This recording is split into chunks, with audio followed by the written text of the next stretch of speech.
Quantas vezes você já se perguntou se o que o seu filho, a dificuldade que ele está passando na escola, será que é só uma dificuldade? Ou será que ele tem alguma coisa a mais? É sobre isso que a gente vai conversar hoje nesse vídeo. A gente vai conversar sobre um problema que assola muitas famílias. Eu acho que é importante a gente discutir, explicar e esclarecer. O que é uma dificuldade de aprendizagem? O que é um transtorno de aprendizagem? Tem diferença entre eles? Eu preciso saber, será que eu estou vendo errado? Essas dúvidas vou explicar para vocês agora. A dificuldade de aprendizagem, ela é algo pontual, algo passageiro. Ela pode ter um fundo metodológico, por exemplo. A criança, às vezes, não se adapta à metodologia da escola, à forma como a escola organiza o processo de aprendizagem. Então, isso pode causar uma dificuldade na criança ou no adolescente. A causa também pode ser de cunho emocional. Às vezes, a criança está passando, ou o adolescente, passando por alguma questão emocional. Então, uma instabilidade familiar, às vezes um luto, às vezes a autoestima dessa criança não é muito boa, às vezes uma experiência bem desagradável que passou na escola, e aí isso tem gerado dificuldade. A dificuldade também pode estar relacionada à questão de saúde. Uma questão momentânea de saúde pode estar acontecendo nesse momento, e isso também prejudica essa criança. E a gente também tem os fatores ambientais, que podem também causar essa dificuldade.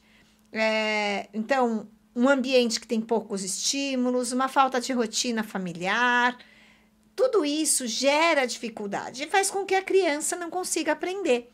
Então, eu já elenquei para vocês 4 fatores que podem causar uma dificuldade de aprendizagem. Mas lembra, a dificuldade, ela é pontual, ela é passageira. Basta a gente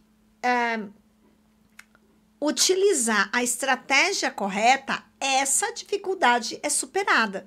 Então, se é uma dificuldade metodológica, a gente pode fazer um ajuste metodológico, ou às vezes é necessário trocar de escola, ou às vezes a professora mudar um pouco a forma como ela aplica a atividade para essa criança ou para esse adolescente, já é o suficiente para que ele saia dessa dificuldade e evolua. Se é uma questão emocional, a gente pode procurar uma ajuda psicológica para poder descobrir por que essa questão tem atrapalhado tanto a aprendizagem dessa criança. Se é um fator de contexto, né, uma questão de rotina, uma questão de falta de estímulo, isso também pontualmente a gente pode resolver. Então, que fique claro, está com dificuldade, percebeu que não está indo bem e pode ser uma dificuldade pontual até numa determinada disciplina. Então, esse tipo de estratégia já ajuda a resolver. Agora, se fez tudo isso, então, fez a mudança de estratégia, contratou professor particular, a escola deu atividades até diferenciadas, explicou novamente, deu novas oportunidades. Se é uma questão emocional, você já correu atrás de um psicólogo para ajudar, descobriu qual é essa questão. Se em casa tudo estava meio desorganizado, você já fez tudo isso. Mas a dificuldade continua e ela está ficando severa, está ficando mais robusta, digamos assim. A criança não evolui, passou o tempo, né, de uma intervenção e não aconteceu, então podemos estar diante de um transtorno de aprendizagem.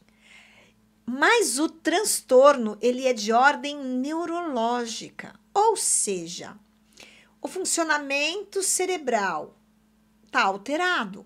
Ai, Cleo, meu filho tem problema mental, não estou dizendo isso.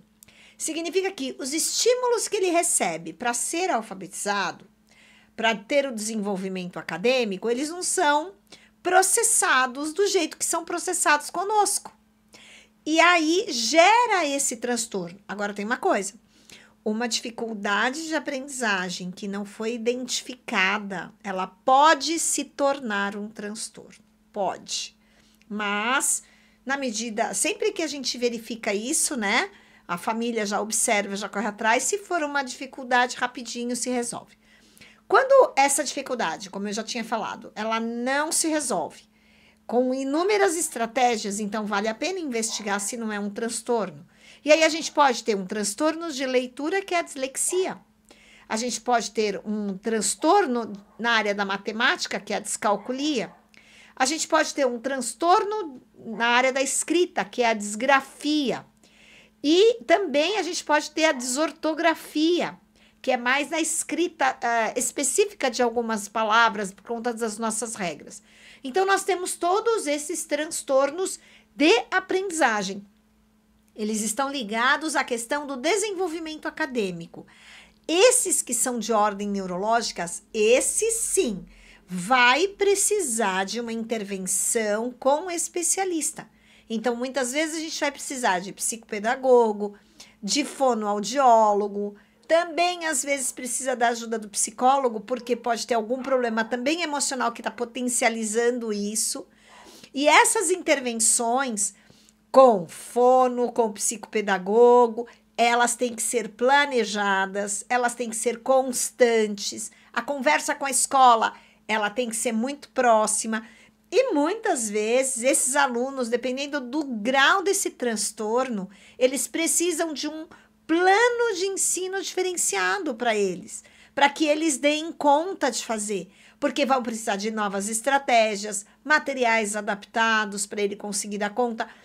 Mas, Cléo, meu filho vai conseguir aprender se ele tiver dislexia, descalculia, desortografia, disgrafia? Claro que vai. Ele vai aprender e ele vai chegar aonde ele tem que chegar. Basta que a gente descubra isso o mais rápido possível e comece o processo de intervenção adequado. Ai, tem algum exame, Cléo, que fala desse? Não, não tem exame.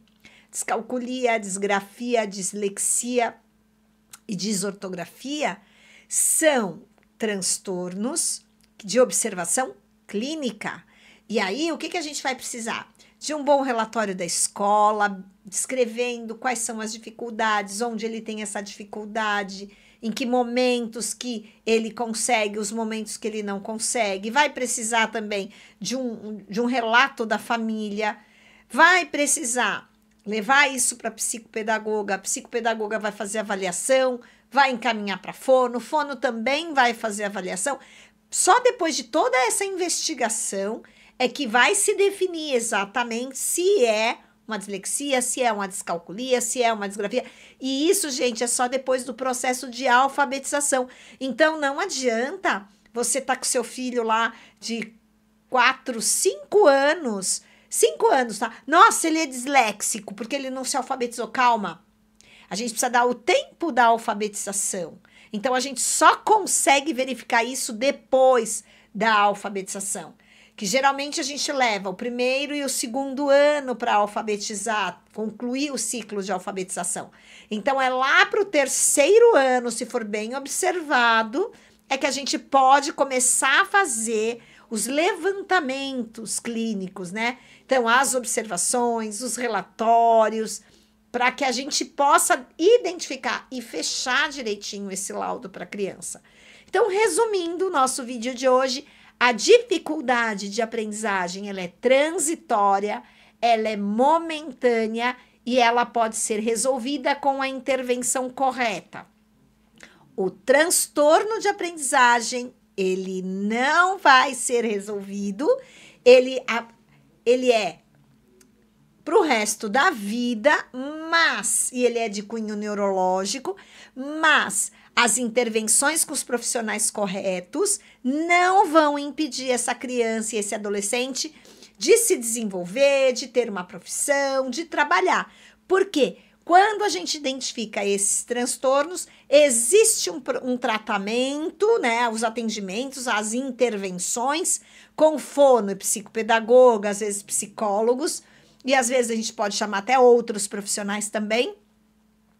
E a gente ensina técnicas, ensina habilidades que eles não conseguem desenvolver. Então, a gente tem estratégias para isso, para que ele se desenvolva e consiga ter sucesso na vida.